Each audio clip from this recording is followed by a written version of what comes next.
Welcome back to Coffee Talk, guys. Grab your coffee and join us for our talk today. Today we have a viewer question, and that is, should we be buying silver and gold? Let me just first say, Yes. we are not financial experts. So we will give you our opinion today. Especially on silver and gold, we've had to do our research and go over, several things. So again, this is from just our opinions and just from reading and who we follow and stuff. We're just going to share with you our thoughts. And we know that it's tempting. When you see the world like it is today, going a little bit bonkers and crazy, you start to get worried about, oh my goodness, what is going to happen if the economy collapses? We've all thought about it, right? Especially if you go places and they no longer take cash and everything, you think, well, what's going on? It used to be cash was the thing, and now it's like in so many places you go, oh, I got $20 where I pay for cash, and oh no, we just take credit card. That never used to be. Now, we follow Dave Ramsey. We don't agree totally with everything that he teaches, but we do agree with most of what he teaches. And when you think about buying silver and gold, we understand what people fear.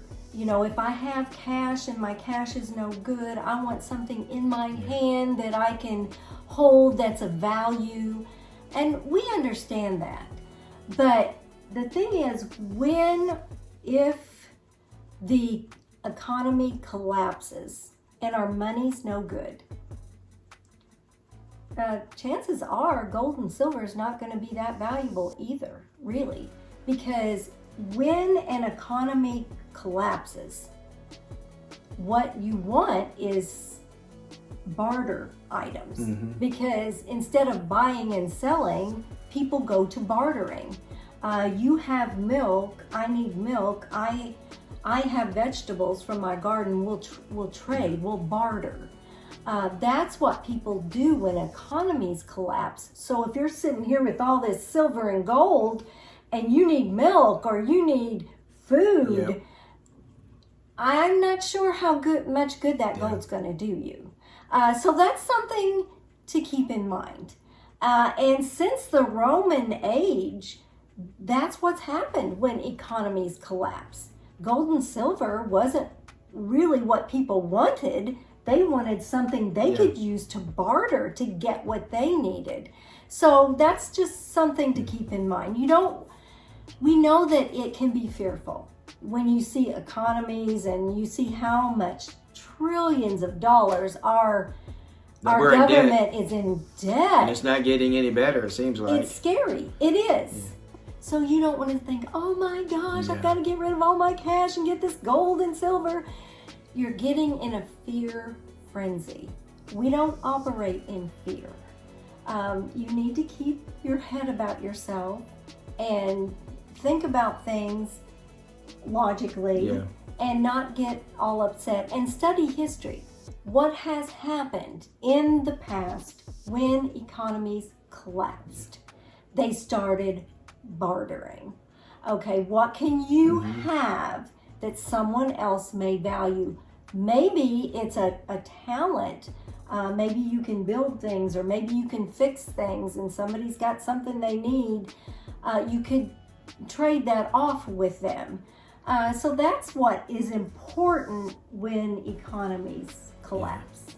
And we may go another 200-300 years and nothing ever changes, but just the fear that's kind of setting in many millions of Americans is that they're seeing the value of the dollar going down, and that they're going into a more of a cashless society. So they're asking questions. How do I prepare for this? And of course, none of us knows the real answer, what's going to happen, today, let alone even 50 years down the road. But, it's best to be prepared and to be thinking ahead, and we're just trying to give you some ideas. If you're just headstrong about, I'm buying gold and silver and that's it, well, there's two ways to do it. you can buy it outright. You need to make sure you're dealing with a reputable company, because there's a lot of ripoffs out there. And when you do that, you have actual gold in your hands that you can hold. And then there's another way that you can buy gold and silver, and that is through EFTs. That's an exchange traded fund, much like a mutual fund, but you are investing in gold and silver. You don't actually have it in your hands. You're investing in gold and silver. So that's two ways that you can do it if you're, just headstrong that you're going to do it. But we caution people to not get in a fear frenzy and do a bunch of stuff that you're going to regret later with your finances. Now, if you come across some little silver dimes, you know the kind I'm talking about. They don't make them like that anymore. They made silver dimes, they made silver quarters, silver half dollars, and silver dollars. If you have any of those in your possession, or you come across those, wouldn't hurt to have some on hand. Definitely keep them. A little silver dime you might be able to exchange for something if the economy went down the toilet. So, that might be something you could do. But we just caution people from going all out, because there are people out there, we've heard them. We've heard them saying, get rid of all your investments and just get gold and silver. We've heard it. But we caution you. Do your research, just like we've done. We're not experts. We're not experts on gold and silver.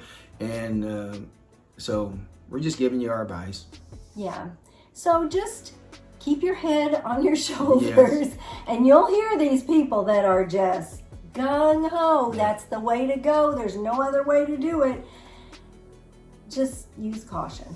Just use caution. Because the bottom line is this: if the economy collapses and your cash, your money that you have is no good, you need something that you're going to be able to trade with people, because that's what's going to happen. Is a barter system is going to start coming into play, and people will begin bartering with each other. And that's what's going to be important. So you take all your money and you put it in silver and gold. Okay, I need milk. I've got a bar of gold. Now what am I going to do? You have to be reasonable about what you can do with what you have. So this, whether or not to buy silver and gold, would be a great discussion for you to have with your financial advisor. Definitely. If you have thoughts on it, one way or another, let us know in the comments. And we thank the viewer for bringing this question to us. It is a very good question that probably a lot of people are thinking about. I've learned a lot by researching and because of this question and making my own decision, my own opinion. We appreciate you joining us today. If there's something you would like for us to talk about in a coffee talk, let us know in the comments. We'll see you next time on Retired and Loving It. If you'd like to see more of our videos, click the video that just popped up on your screen.